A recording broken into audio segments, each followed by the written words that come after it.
Thank you very much, Phyllis. We are taking it off here from Abuja Network Center, where we're going to be diving straight into the matter of the day. That is extreme the President Tinubu anti-corruption war so far since last year. Counting to May 29, Nigerians are waiting to hear what has been done. So far since last week, the ministerial briefing, every minister has been briefing Nigerians and giving their scorecard on what they have been able to achieve in this time of being in the office. But today we are going to specifically beam our searchlight on the anti-corruption war. Is it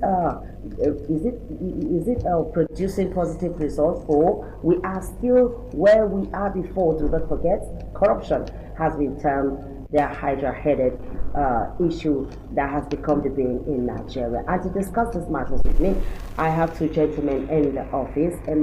On my far right there, I have Honorable Kuvier Andrew. He is a public analyst, a public affairs analyst. You're welcome, sir.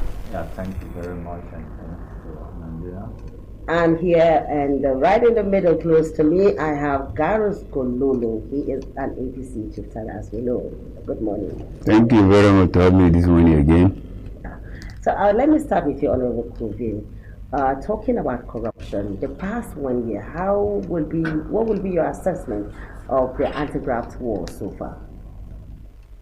Well, I want to thank you once more. Indeed, we must give it to this present administration for the good work they've done so far. I must sincerely make it very clear that this government has taken the anti-corruption war more sincere compared to other governments that we've witnessed in this country.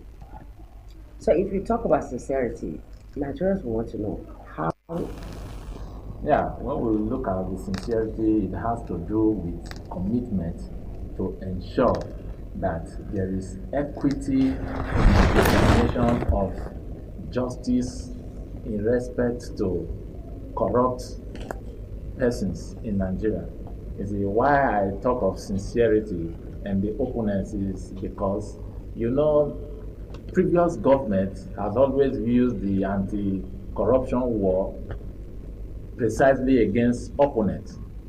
I must say that very sincerely. And this government has come, and if you look at the series of the anti-corruption fight, you just realize it's more of the present government party members compared to that of other party members. That is the perspective of the sincerity of the fight in this present administration.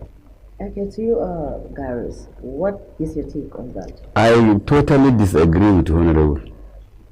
When we are talking of sincerity, it should be equal right to any other person, a citizen. I don't know if you are committed, Mr. B committed, Mr. A will committed. And the corruption, the chairman is making a good job and is making a good move. But yes, chairman is making a good move and he is trying. But one of the things I have to specify, the fly up that they did day before yesterday, the only 9 states will benefit, and is 15 trillion. 15 trillion, I repeated this thing. And yes, for that project from Lagos to Calabar. And that project is only 9 states. Yes, it's 9 states. Then, fine. How do they publish that in which newspaper carry that in? Because in the ministry you have to publish it from Ministry of Works. Then another company will apply. How many companies? Yes, procurement are for breathing. Where did they apply it? How did they do it? How many companies apply? None.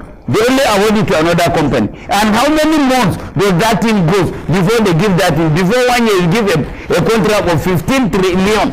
15 trillion one from here to Kaduna, the road is not complete. From here to Lokoja, goes out to Anyaba, take off to Tinubu, from there to Lokoja to Auchi, goes out to Guinea Express. And then the minister come out openly that they are doing another road from Badagiri to Sokoto, which is day. So for me, the corruption will still continue. Okay, you base your argument on the fact that infrastructural development is not being distributed at all as it is, and then procurement at there's a law. I'm a law professional. Procurement at shows if you are giving a contract to a ministry, it will be built and then another company will apply, and it will be published by the national newspaper. How many people carry this contract? How many? None. If they have any paper, let them prove the paper. What are you talking about? We shouldn't come to television and with my age I will just come and say what it is not there because I'm APC. No. The corruption fighting is good. They will to this contract. How do they give this contract? And what are the methods used for procurement act? Zero. What are you talking about? Now, these other states that you talked about, the Kaduna, Lokoja, Auchi, and this thing, don't you think by starting from this other side is work in progress? That work in progress, 15 trillion. Where do you get the money? How much is a Nigerian budget? That is what, and this job lasts for 8 years. It will last for it. If another government come, they can be able to fund this job. Why don't we use that money? Give for now in Nigeria, but what we have, poor man, the way he can fit for 1 square meal. That is the problem. 1 square meal that he can fit, he cannot. That is one. Then secondly, security. Why don't we carry 1 trillion, give it to Navy, carry 1 trillion, give to Air Force, carry 1 trillion, give to Army, carry 1 trillion, give to police, give civil defense. Then we see whether they will not buy security equipment. We don't have security, people cannot go to farm and we are making a project of 15 trillion which will only involve for 9 states, 27 states, including Abuja left behind. Okay, what are you talking about? Honorable Kofi, now that he mentioned a poor man being the inability of the poor masses to feed, because we all know what the time is in Nigeria right now, except you are either pretending or you choose not to align yourself with what is going on. How will you, I would like to hear your thoughts on the ongoing cash transfer to vulnerable people, the palliative being distributed to Nigerians. Do you see sincerity of purpose in this? Yeah, thank you very much for that. I want to commend my colleague here for his point. And looking at your question, you see, governance is a process. There is no way you will set a standard in a moment and expect to actualize it in that same moment. You must set a running standard with which you achieve from one point to the other. Looking at the situation of Nigerians, let me use it as a general view. Yes, we understand that Nigerians are quite faced with unprecedented challenge, difficulties and all that. You know, but one thing I love about this Tinubu administration is the sincerity of coming out plainly to declare the fact that Nigerians are going through challenge. The president... He is not the first person to say that. We've had presidents in the past yes. that will acknowledge the fact that we know what is going, what is happening. We know that Nigerians are suffering. So Nigerians will tell you that this statement is not like yes, you thing. See, the president understands the suffering of Nigerians, and as such, he has equally put in measures to ease the suffering. You see, suffering cannot be totally eradicated from any society. Conditional cash transfer. Conditional cash transfer is just one program. The major challenge that I believe Nigeria needs right now is even more of infrastructure. Because over the time we have lagged behind in terms of infrastructural development. You see, once infrastructure are in place, citizens are empowered. The government does not even need to come into the affairs of citizens when it comes to empowerment. Once the right infrastructures are put in place, the right policies are put in place, which I have seen this government putting efforts to ensure that they are put in place, the citizens will pick up from there and begin either their self-development or society development. Okay, if I may take you on the appraisal of this government infrastructural development, I get it correctly, you're giving it a high, you're scoring this government high on infrastructural development. Now, what happens to the saying that there can never be meaningful development in a country where insecurity thrives? Yeah, it's very obvious that security situation is still very appalling in Nigeria, but one truth I am going to say here today, security is not a government responsibility, it's everybody's responsibility.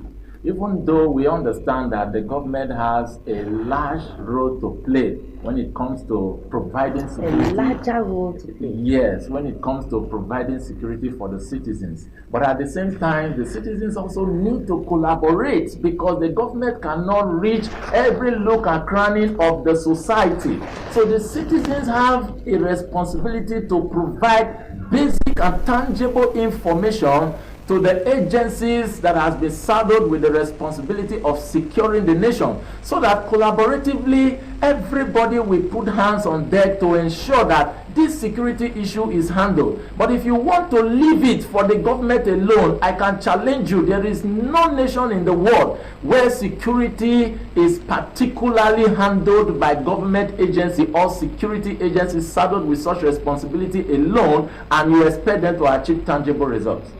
Okay, Garros, we've had security situations. We've also had situations, and I'm directing this question to you, where security agencies will come out and say, we have been able to achieve this because people in that area actually avail us with the necessary information. So, Garros, what is your thought on what he just said, that security is not only government's responsibility, but that Nigerians also have a greater role to play? I happen to be with the military, I think, since while I was 19 years. I don't have any job less than the military. And I have been to Liberia, been to Darfur, been to Yugoslavia, been to so many countries in peacekeeping.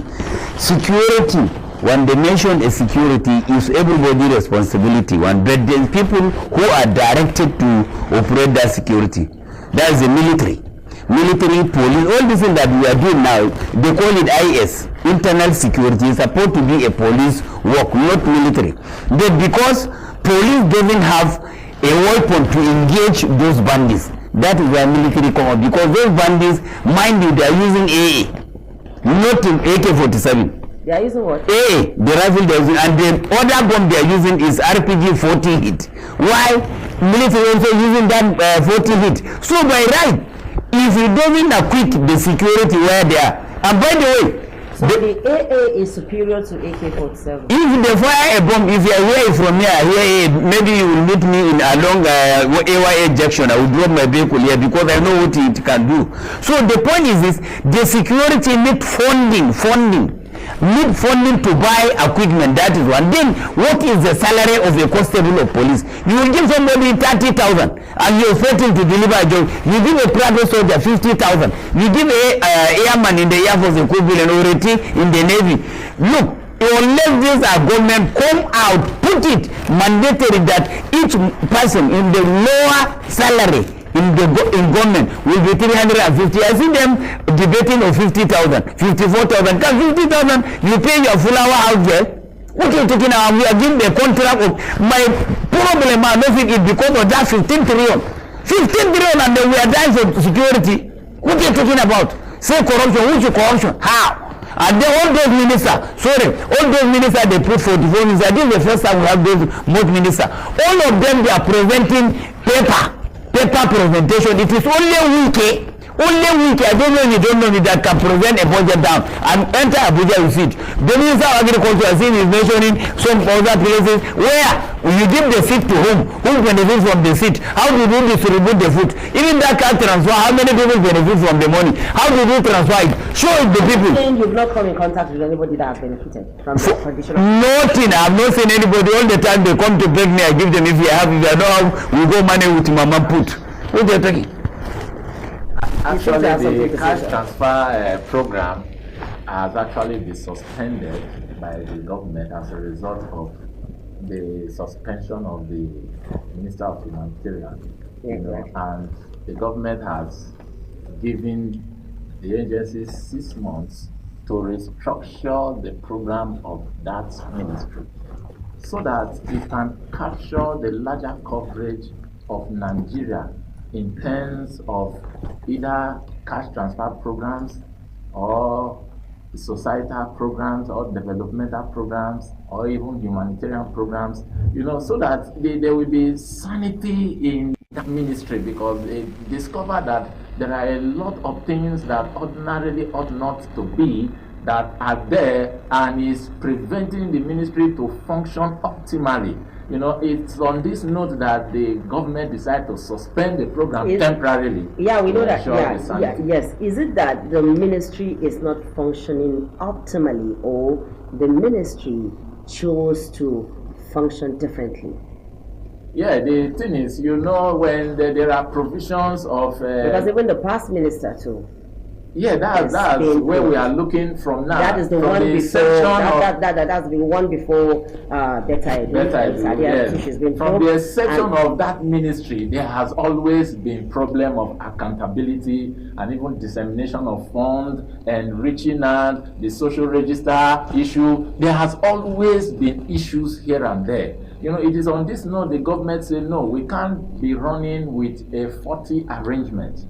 You know, let's rearrange this thing appropriately so that it will represent the generality of Nigeria, not the way it has been run in a deformed state. That was what I think the... Okay, I would like to take you on this. You know, when Mr. President came on board, he promised Nigerians a living wage. His words. And now the time has come for what Labour is clamoring for and asking as a living wage. Labour said 615,000 naira as living wage. Somewhere along the line, Labour cuts down to 350. But the government is offering 54,000 naira. Now in this case, compared to what a lawmaker is receiving monthly that runs into million, would you say that this is fair? Oh, practically, and will this fight corruption? Practically, I will stand to say it is not fair. It is not fair on the ground that, looking at the current state of things, yes, I quite understand that the current hardship right now is not particular to Nigeria alone. It's a global problem. But at the same time, we as Nigerians, looking at the removal of subsidy and the increase in the FAC distribution, I think at this point in time, Nigeria's welfare needs to be properly looked into. And as such, I also want to use this medium to appeal to the federal government to ensure that the minimum wage issue should be properly streamlined in order to ensure that the citizens' welfare is considered, because sincerely speaking, times are hard for Nigerians and it is very challenging right now. And on that note, the government should improve on their position as regards to the minimum wage issue. To you, Gareth, I remember months back you were here when the Minister of Humanitarian Minister was suspended, and you applauded the presidency for taking that step, which still today is counting for the presidency. Not to talk about the current situation with the former CBN governor, Godwin Emefiele, and even the suspension of the former EFCC chairman. So don't you think that this is way forward as regards to fighting corruption? No, actually, when they suspend the minister, I was expecting they will suspend the Minister of Interior also, because his company involved. Yes! I saw it, I have the paper. The company was mentioned and he have the contract. Even the call and conduct bureau called him, he refused to go. And EFCC did not invite him. But they suspend that bit or do, suspend Bawa, inviting Yahoo's boy who are collecting 10 million, 14 million. This contract involved about 4 billion naira to the company. How does he get the company? He said he retired from the company, fine. But he's supposed to explain to the public, and he's still as a minister. He was not suspended. And you're telling us there's a corruption. Look, my friend, we shouldn't deceive ourselves. I like even Mr. F committed should be treated like Mr. B. So if I get you right, it's like what we had before, select. Of course. Why don't you suspend and suspend the Odu? They suspend them. Listen, you talk, I don't talk. Please, allow me to talk. You have your own different view, I have my different view. You are not feeding me, I'm not feeding you. I don't know. But what I'm after is that he's supposed to be suspended. Forget about travel. That is what is killing us. He's my brother. That is what is killing us. One Bahari is here. I criticize Bahari for this television here. I don't care where you come from. But the point, the right thing must be done. Does he be suspended? Does he be investigated? No. The Interior Minister, he was not investigated. And you are telling us, say, they suspend, fine, they suspend that because of the cash transfer. Oh, what of the company accused you that contract? Who owns the company? And why the owner of the company was not suspended? Why? What are you talking about? So you wanted to I say actually something? wanted to correct the figure he mentioned, that 40 billion or so. No, you said 4 billion. But You said the 4. 4 billion, okay. You see, the issue of the contract awarding, though, is part of the reason for the suspension of the minister, because due process were not apparently followed. But at the same time, you see, the Minister of Interior came out publicly before the suspension, I think prior immediately after the suspension, that, see, yes, I used to be a director in this company, but now I have resigned far back several years ago from being director. Yes, I wouldn't want to agree with him totally, because you cannot say you have resigned at the same time you are still a shareholder of the company. You see, but at the same time, when we are looking at issues, we must also look at them very critically and deeply, because one, you see the role of the Minister of Interior. I think he is also doing well in his own department. And at the same time, even though the minister is just like, if there is a situation in Nigeria now, the entire blame goes to who? The president, irrespective of who is responsible.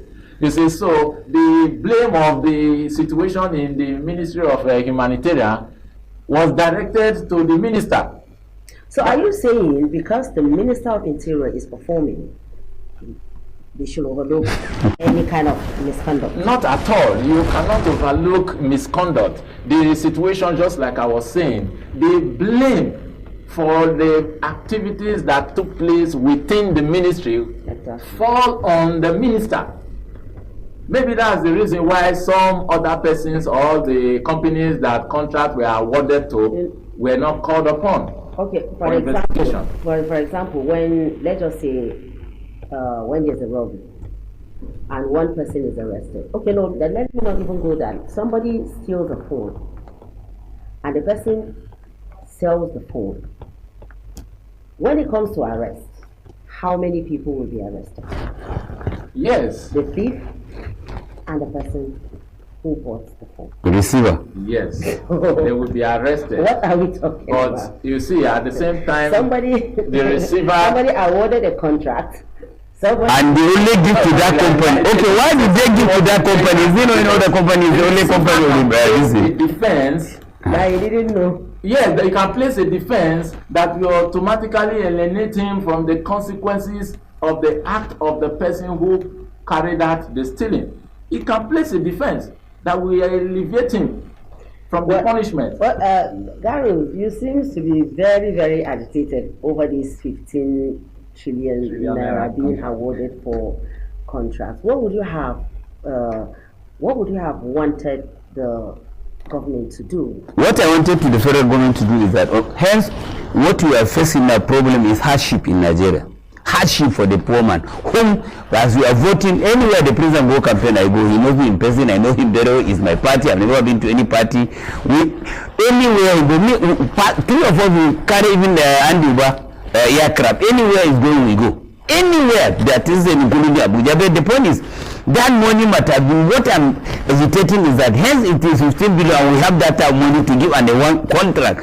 We might have used that money, just give military, give army 1 billion. But you're also aware that over the years, the security agencies usually get a larger chunk of the money. Not to get the money. They get the money in paper and a military party. They get the money in the paper, but it will not be implemented. Ask them how many times do they buy? We're supposed to buy now using Shilka, using ATMs, using ATSM, they using River, using Shilka, because those are the latest machine they're used in the world. Using jet. Different type of jet that we can use, using combat helicopter, 7 CTSC, 730, so that when anything happens, they could be able to product to that place. Police are supposed to also have surveillance helicopter where they can be patrolling, going anywhere.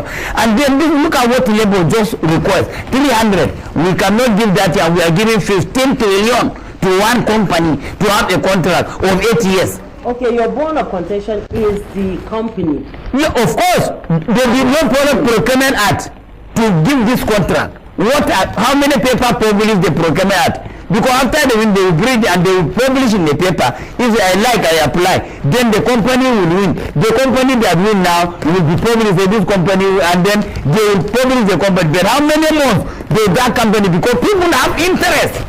People have interest into that thing. That's why the thing is just coming out immediately. Within 1 month, they have given the contract. Okay, and they even started the job. I'll take that as the last word. What will be your last word? Yeah, I just want to point out the fact that, you see, when we talk about security, security have natures. There is what we call subjective and objective security.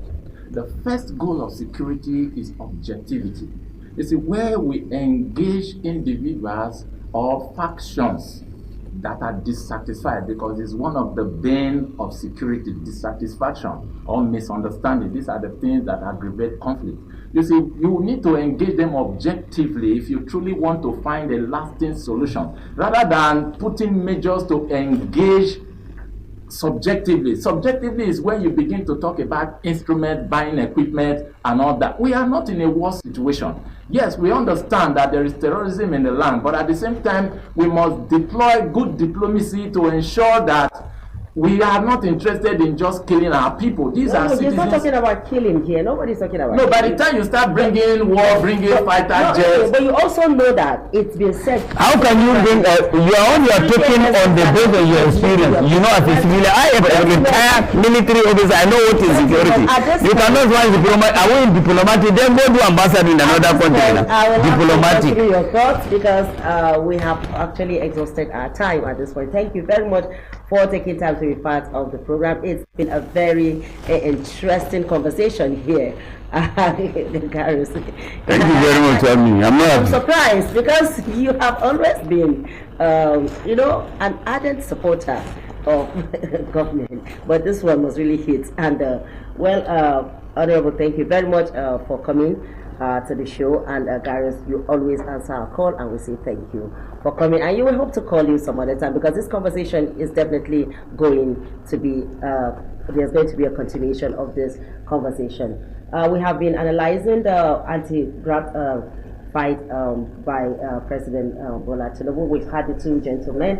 One is saying that this administration has done so well in terms of fight against corruption. Meanwhile, the other gentleman is clearly angry that certain things are done without following due process. I see how Philip from our Benin Network Center, where he's going to take it up from here. Thank you, Charity Tanko. A whole lot you said on Tinubu's 1 year in office, and we must also look at the challenges that the corruption is really having on our economy and basically the bureaucracy. Big thanks, Charity Tanko, on that. As we quickly look at issues surrounding the challenges facing the world, most especially, we can't take away the health sector. We can't take away what